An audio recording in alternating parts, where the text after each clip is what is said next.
की इस चुनावी सभा में मंच पर उपस्थित सीवान की लोकप्रिय सांसद श्रीमती विजय लक्ष्मी देवी जी,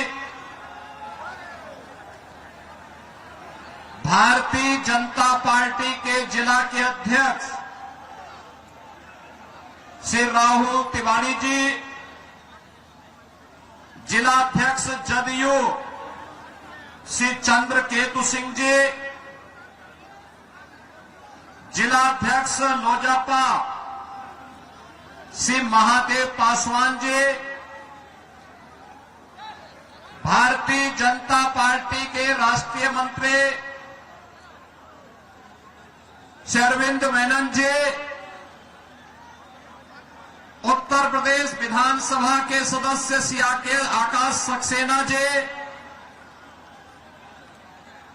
पूर्व सांसद श्री ओम प्रकाश यादव जी,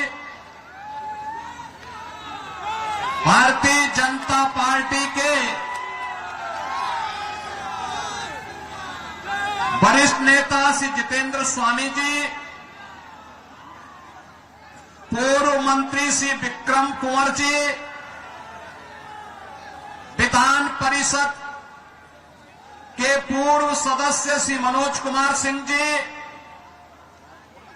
पूर्व विधायक रमेश सिंह कुशवाहा जी,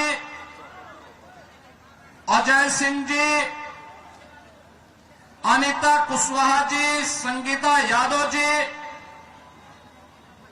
और भारी संख्या में रघुनाथपुर और दरौली विधानसभा क्षेत्र से जुड़े हुए सभी मेरे उपस्थित बहनों और भाइयों, मैं सबसे पहले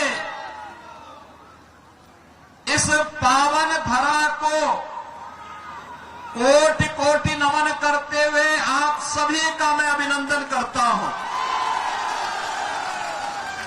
बहनों और भाइयों, मैं जैसे इस धरती पर आया हूं, इंद्रदेव की बड़ी कृपा होने लग गई और बहुत ऐसे लग रहा है जैसे इंद्र भगवान भी पुष्पों की वर्षा करके सीवान जनपद की सभी सीटों को एनडीए को जिताने के लिए अपना आशीर्वाद बरसा रहे हैं।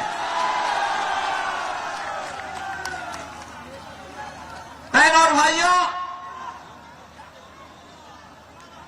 जब मैं बिहार में आता हूं तो मुझे बिहार की गौरवशाली परंपरा का स्मरण हो आता है। बिहार की धरती हम सबके लिए ज्ञान की धरती है, भक्ति की धरती है, शक्ति की धरती है, शांति और क्रांति की धरती है। जिस धरती ने उत्तर प्रदेश की धरती से आने वाले महात्मा बुद्ध को ज्ञान प्रदान किया हो, जिस धरा ने भारत के गौरवशाली इतिहास में एक नया अध्याय जोड़ते हुए नालंदा विश्वविद्यालय दिया हो, जिस धरती ने महावीर भगवान महावीर जैन को जन्म दिया हो, जिस धरा ने चाणक्य दिया हो, जिस धरती ने डॉक्टर राजेंद्र प्रसाद, श्री जयप्रकाश नारायण, बाबू जगजीवन राम और कर्पूरी ठाकुर जैसी विभूतियों को जन्म दिया हो, वे कौन लोग थे? इस गौरवशाली धरा को के सामने, यहां के नौजवानों के सामने उन्होंने पहचान का संकट खड़ा किया। बहनों और भाइयों, ये चुनाव उन्हीं लोगों के खिलाफ एक लड़ाई है, वर्तमान पीढ़ी को बताने की एक लड़ाई कि पिछले 20 वर्ष में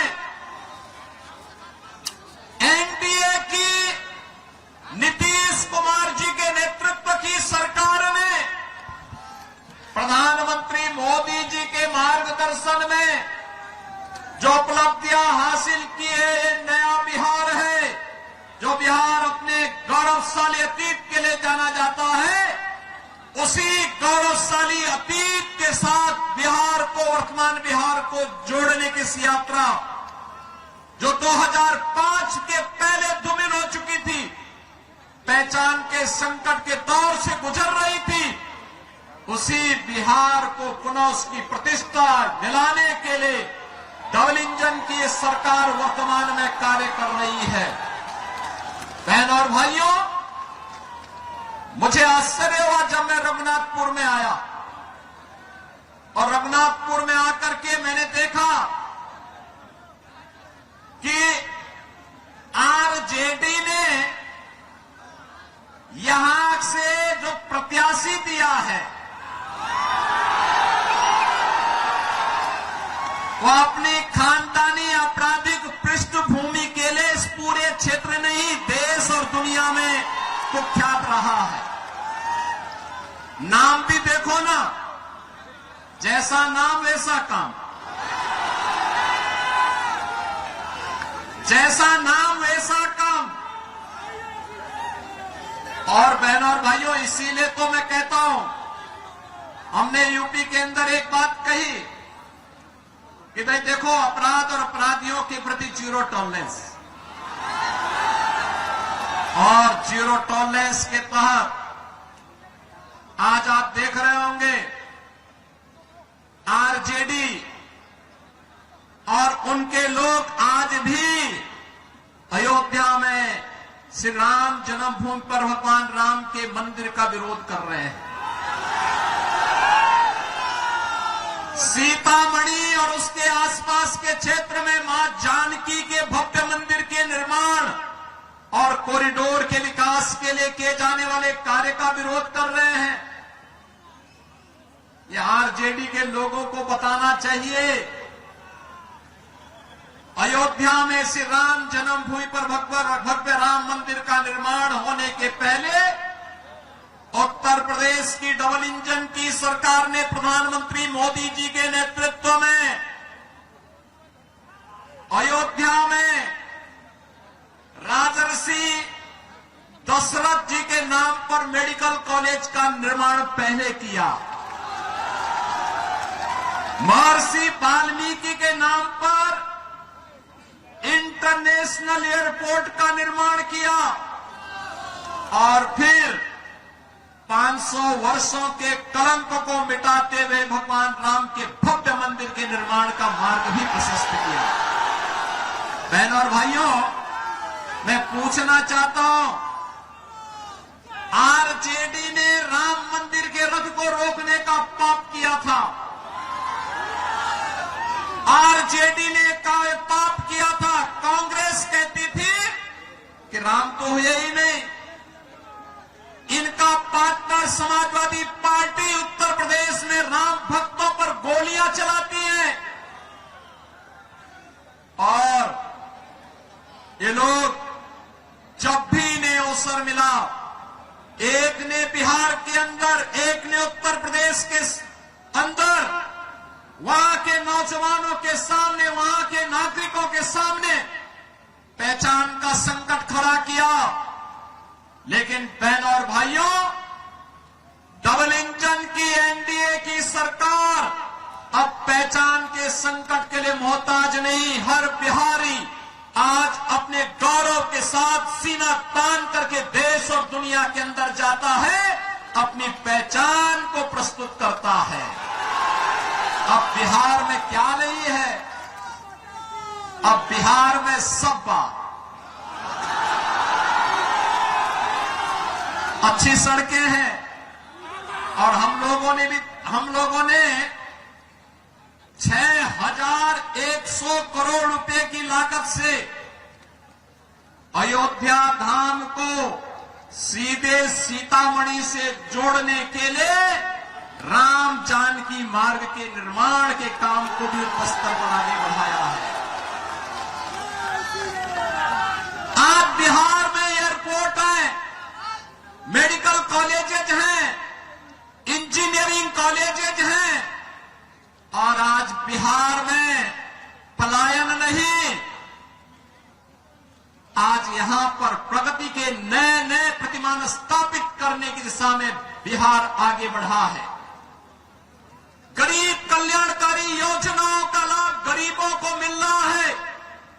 अराजकता पैदा करने वालों के खिलाफ जीरो टॉलरेंस की नीति के तहत ये डबल इंजन की सरकार नीतीश जी के नेतृत्व में कार्य कर रही है। और बहन और भाइयों, जो बाकी बच जाता है यूपी का बुलडोजर उसको पूरा कर लेता है।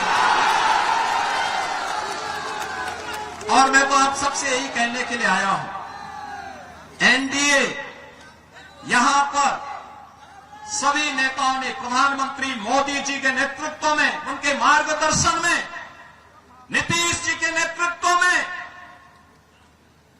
यहां पे हमारे जितने भी अन्य सहयोगी दल हैं, लोक जनशक्ति पार्टी है, जीतन राम मांझी जी की पार्टी हम हैं, इन सभी ने मिलकर के तय किया है कि बिहार को अब जंगल राज की ओर नहीं जाने देना है, बल्कि बिहार के अंदर कर्पूरी ठाकुर,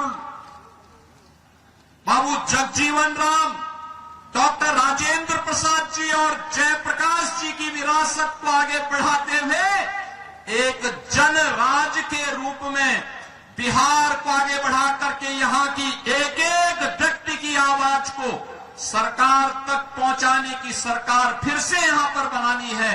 और एनडीए इस दिशा से एक बार फिर से अपने मुद्दों के साथ, विरासत और विकास के इन मुद्दों के साथ आपके सामने है। बहन और भाइयों, सीवान में वह जंगल राज फिर से मत आने दीजिए। आपने देखा होगा कैसे चांद बाबू के पुत्र के ऊपर इसी सीवान में एसिड उड़ेलने का काम हुआ था। ये वही बिहार है। ये अपराधी फिर से जीवित न होने पाए।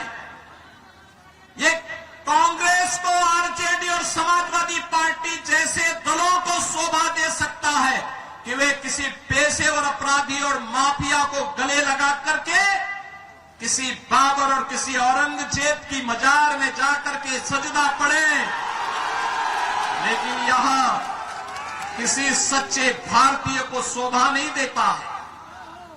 ये नहीं देता है। हम लोग तो उसी मार्ग के पथिक हैं जो गर्व से इस बारे में बोलता है कि रामलला हम आएंगे, मंदिर वही बनाएंगे और बना करके दिखा भी देते हैं। अब किसी को संदेह है अयोध्या में राम मंदिर के निर्माण में? किसी को संदेह है? लेकिन ये लोग प्रश्न उठाते थे, कहते थे कैसे होगा? हमने कहा अयोध्या को सुंदरतम नगरी के रूप में स्थापित करेंगे। और आज आप देख रहे होंगे अयोध्या सुंदरतम नगरी के रूप में स्थापित हो गई ना? कोई संदेह है क्या? कोई संदेह है क्या? और उत्तर प्रदेश ने इन माफियाओं के ऊपर कार्रवाई कैसे होती है आपने देख लिया है ना? ये डबल इंजन की सरकार ही कर सकती है। एनडीए की डबल इंजन की सरकार ही ये करेगी। इनकी प्रॉपर्टी को भी जब्त कर दिया जाता है। गरीबों के लिए आवास बनाए जाते हैं, गरीबों के लिए भी आवास बनाए जाते हैं। और मैं स्वयं जाकर के उन गरीबों को वहां पर मकान की चाबी भी दे देता हूं। बहनों और भाइयों, पहली बार आपने देखा होगा देश के अंदर गरीब को उसका सही हक मिला है। हर गरीब को राशन की सुविधा, हर गरीब के पास उज्ज्वला योजना का कनेक्शन, हर गरीब के पास शौचालय की व्यवस्था, हर गरीब के पास 5 लाख रुपए की आयुष्मान भारत की सुविधा। और बिहार में तो डबल इंजन की सरकार ने एक भी और भी कुछ काम किए। हर माता के खाते में अभी नगद धनराशि देकर के उन्हें स्वावलंबन के पथ पर अग्रसर करने का एक नया कार्य और प्रारंभ हो गया है। आप मुझे बताओ, ये मोदी जी के मार्गदर्शन में और नीतीश जी के नेतृत्व में बिहार के अंदर आज ये सभी कार्य युद्ध स्तर पर आगे बढ़ रहे हैं। ये कार्य हो रहे हैं। ये कार्य तभी होते हैं जब नारा होता है सबका साथ और सबके विकास का। और इससे पहले 2005 के पहले क्या होता था? सबका साथ लेकिन परिवार का विकास, एक परिवार का विकास होता था। अब उस परिवार के विकास को भी पीछे छोड़ करके फिर से ये लोग दोहराना चाहते हैं कि सबका साथ तो हो लेकिन माफिया का विकास हो। फिर से माफिया को पनपाने का कार्य हो रहा है। बहनों और भाइयों, माफिया को पनपने नहीं देना है। माफिया को पनपने नहीं देना है। दुनिया के अंदर से कम्युनिज्म समाप्त हो गया है और देश के यशस्वी गृह मंत्री अमित शाह जी ने घोषणा की है कि मार्च 2026 तक भारत से नक्सलवाद और माओवाद पूरी तरह समाप्त हो जाएगा। याद करना, नक्सलवाद और माओवाद को समाप्त करने के लिए डबल इंजन की सरकार चाहिए। हमें ये माले नहीं, वहां पर वह सीट लोक जनशक्ति पार्टी को चाहिए, एनडीए को चाहिए। और इसी प्रकार से रघुनाथपुर सीट ये जेडीयू एनडीए को चाहिए। इसके लिए आज आप सबसे अपील करने के लिए मैं आया हूं आपसे। बहनों और भाइयों, हमें अपराधी नहीं, हमें माफिया नहीं, हमें गांव, गरीब, किसान, नौजवान, महिलाओं और विकास के कार्यों को प्रभावी ढंग से आगे बढ़ाने वाला जनप्रतिनिधि चाहिए। आपके सुख दुख में सहभागी बनने वाला जनप्रतिनिधि चाहिए। गरीबों के साथ खड़ा होने वाला जनप्रतिनिधि चाहिए। अत्याचार और शोषण कराने वाला नहीं, पर्व और त्योहारों के समय दंगा कराने वाला नहीं, आस्था के साथ खिलवाड़ करने वाला व्यक्ति नहीं, बल्कि विकास के प्रति ईमानदारी के साथ कार्य करने वाला व्यक्ति हो। और इस दृष्टि से एनडीए ने जेडीयू के प्रत्याशी के रूप में नंबर भी है 108 रघुनाथपुर। 108 तो भारत का सनातन धर्म का शुभ अंक है और शुभ अंक में एनडीए ही आनी चाहिए। सहमत है ना? सहमत है ना? किसी अशुभ को मत आने देना, किसी ऐसे व्यक्ति को मत आने देना जो यहां के पहचान के सामने संकट खड़ा करे।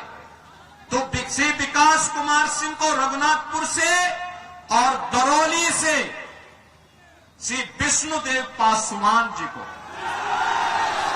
नाम भी विष्णुदेव पासवान, ये दो प्रत्याशी एनडीए के हैं। विजयी बना के भेजेंगे, बना के भेजेंगे। ये पीछे लोग क्यों, यहां इतनी बड़ी संख्या में लोग खड़े हैं, सभी लोग पीछे देखो और पीछे देखो, इधर देखो, सभी लोग सहमत हैं। विजयी होकर के जाएंगे ना दोनों लोग। आप लोग घर घर जाएंगे, एक एक घर में जाकर के मेरी अपील को पहुंचाएंगे। विरासत और विकास के लिए, यहां के नौजवानों के रोजगार के लिए, अन्नदाता किसानों के खुशहाली के लिए, बहन और बेटी की सुरक्षा के लिए और व्यापारियों को एक उन्मुक्त वातावरण में व्यापार करने के लिए, ऐसा वातावरण देने के लिए फिर से बिहार के अंदर एनडीए सरकार चाहिए। आप सभी सहमत हैं ना? होना चाहिए ना? नौजवानों को रोजगार मिलना चाहिए ना? किसानों को खुशहाली आनी चाहिए ना? बहन और बेटियों की सुरक्षा होनी चाहिए ना? ये काम केवल डबल इंजन की एनडीए सरकार ही करेगी। और इसके लिए विकास कुमार सिंह को रघुनाथपुर से और दरौली से श्री विष्णुदेव पासवान को प्रत्याशी बना करके एनडीए ने आपके पास भेजा है। विजयी बना के भेजेंगे। सभी लोग मेरे साथ बोलेंगे फिर, भारत माता की, भारत माता की, भारत माता की जय श्री राम, जय जय श्री राम, जय जय श्री राम। अगर आप ये वीडियो YouTube पर देख रहे हैं तो हमारे चैनल को सब्सक्राइब कर बेल आइकन दबाएं और Facebook पर देख रहे हैं तो हमारे पेज को लाइक करें।